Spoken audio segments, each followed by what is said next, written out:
Hey everybody, and welcome to the Daily Scopes for the 13th of May. So on the 13th of May, the moon enters Cancer, Mercury makes a semi-sextile to Jupiter, the sun makes a conjunction to Uranus, and Venus makes a sextile to Saturn.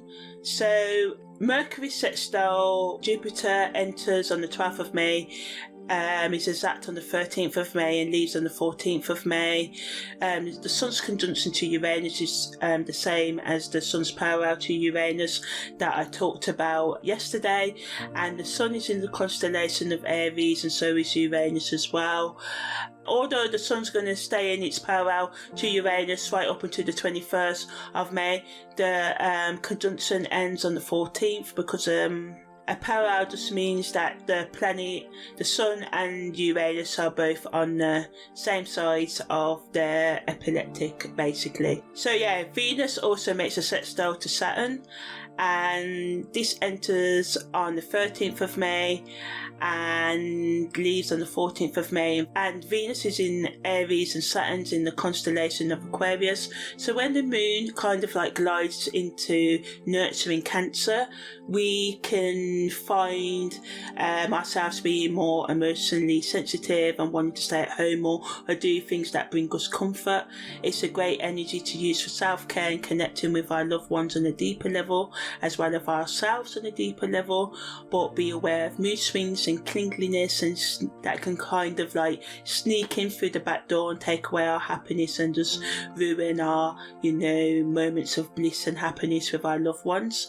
Mercury SemiSextile to Jupiter adds a sprinkle of intellectual charm to our conversations. Our ideas can flow more easily, and we can find ourselves connecting with others more effortlessly. It's a great energy for brainstorming, new possibilities, new ideas, and new plans of actions to get yourself out of any problems you're going through or any conflict that you may have in your relationships as well.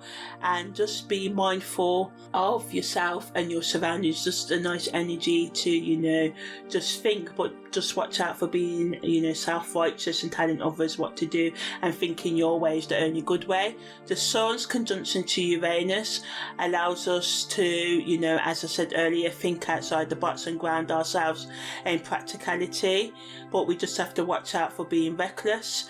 Venus's sextile to Saturn allows us to blend love and stability, so we can be more sincere and open to commitment. So a great energy for date night and being honest and showing your partner how much you appreciate them, because Saturn brings like a practical element to love, to doing practical things that they may like. It could be making them lunch, driving them to work, picking them up from work, taking them out, doing their laundry, just the simple things. It doesn't have to be the big things, but we're on dodgy territory, because I don't want you to be like, just take the bins out, that's all your partner wants and they want a bit more. So just, maybe ask them what they want if you're not good at guessing what they want, to avoid arguments and further trouble. But ultimately, this energy wants us to find the balance between, giving into passion, being affectionate, and being kind of like pragmatic. So yeah, ultimately Venus's sextile to Saturn allows us to be more realistic in how we show our love. Content creators can use this energy to talk about how we can sort of like handle our emotions more, look after our home life, cooking tips, intuitive tips, and content that explains how we can connect with ourselves and others on a deeper level. And any content that's sensitive helps us to build more kind of stability in our home life, and is empathetic, and how we giving tips on how we can become more empathetic to ourselves and others as well.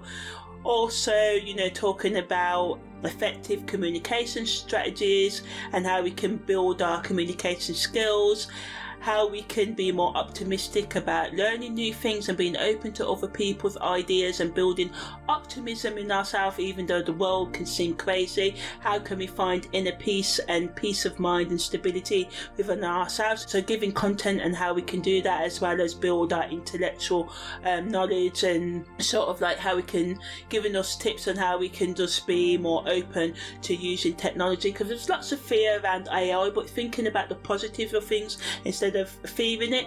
I don't think social media or technology is bad. The way that we use it and can get lost into it, so that we, don't have enough time to focus on the things we need to do in life, like the practical things and, our hobbies and stuff, that's the issue. But it's a good tool to help us to connect with people that are like-minded, even though, some things can be, challenging that we view there. But if we build our critical thinking skills and teach ourselves our values and know our boundaries before we, just blindly follow things that we see in social media. So just giving tips on how we can be more critical in our thinking as well, how we can build more structure and routine into our lives and relationships, and be open to commitment, self-commitment to our goals, and just talking about the importance of building stability into our life on a whole, and content that gives guidance on balancing love and responsibility,